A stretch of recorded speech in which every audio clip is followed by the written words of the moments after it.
lighting. So am I. San Francisco, 1925. A new beat is swinging the nation. The provocative and some believe sinful sound of jazz. All the rage in the illegal speakeasies of America under Prohibition.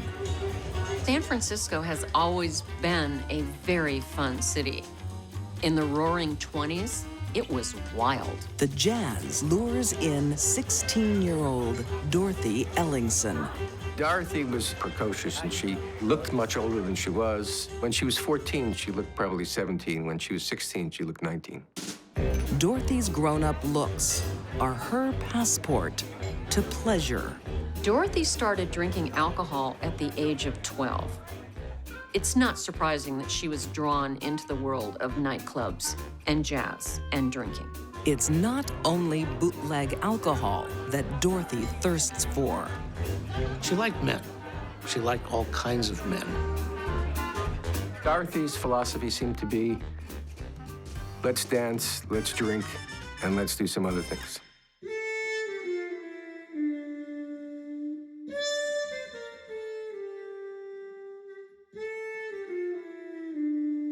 In those days, even the roaring 20s, it was still very, very unacceptable for an unmarried woman, let alone a 16-year-old girl, to be having sex. But for her, acting out sexually obviously made her feel good, made her feel powerful.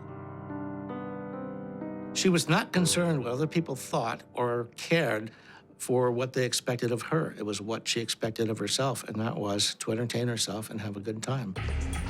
Prohibition officers have their eye on her, but Dorothy thinks she's one step ahead. I'm Montaigne Dinero, and I'm 19. Dorothy was creating a fantasy for herself, had a false ID that listed her as Montaigne Dinero, and she was age 19, and that's the role she played.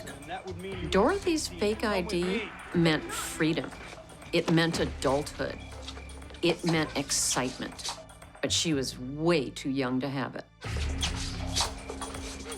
She was charged with truancy. She was charged with running away. She ran to Los Angeles at one point to be with a musician down there. Several stints in juvenile detention don't stop Dorothy's behavior. It didn't seem to bother her very much, but it really bothered her parents. They looked at it as a real shame to the family.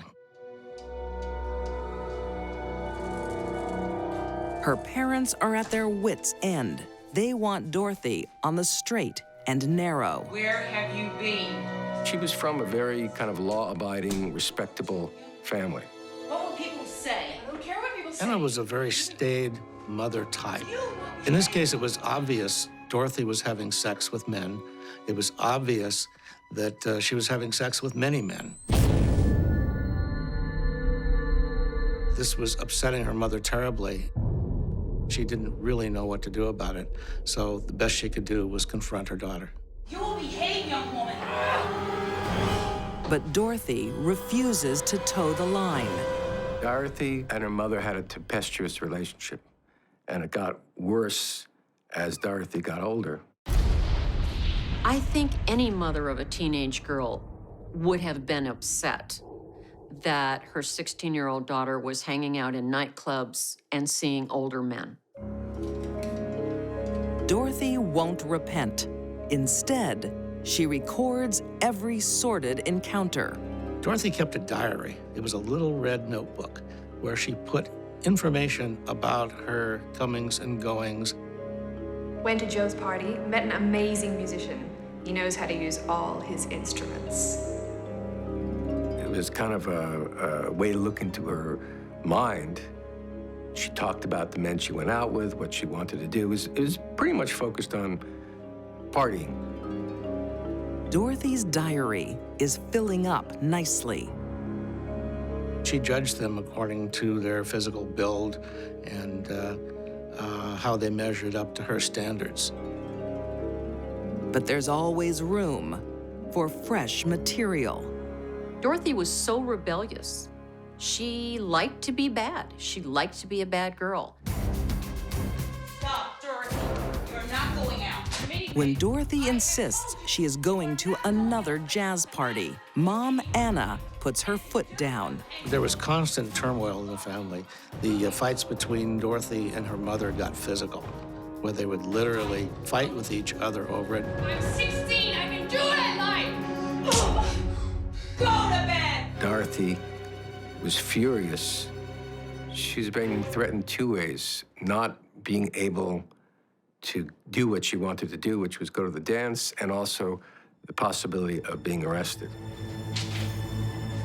Anna wins for now. But Dorothy has a party trick no one will forget. They went to bed angry, and they woke up angry. You are absolutely not going out. I want you to get a job. On January 13th, the fighting stops. And start being a responsible Already a petty juvenile offender, Dorothy is about to become a really bad girl.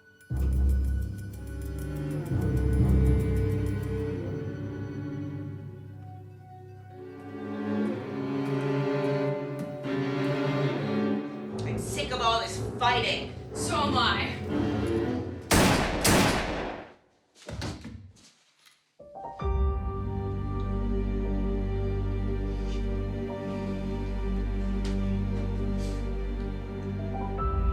She put 2 bullets in the back of her head without giving it a second thought. Dorothy shot her mother in the back of the head because she didn't want to look her in the eyes as she was killing her. She won the argument. Dorothy simply got upset that her mother was tightening the reins on her behavior, and she shot her. Anna's life is over. For Dorothy, the party's just starting. She went dancing. She was the life of the party. You're sure having a wow of a time. It's the best night of my life. She wanted to have her good time. She did have her good time. She danced for 12 hours straight. It's very strange behavior, but she wasn't concerned about the future. She wasn't even concerned about the past. She was concerned about the now. But after the high comes the hangover. Dorothy's brother found the body later that day. It was kind of assumed that Dorothy was involved.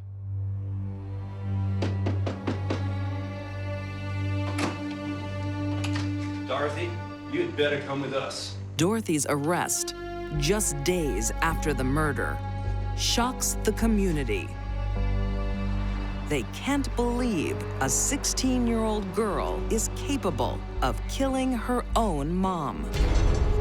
What Dorothy did, killing her mother, was at that time completely unheard of.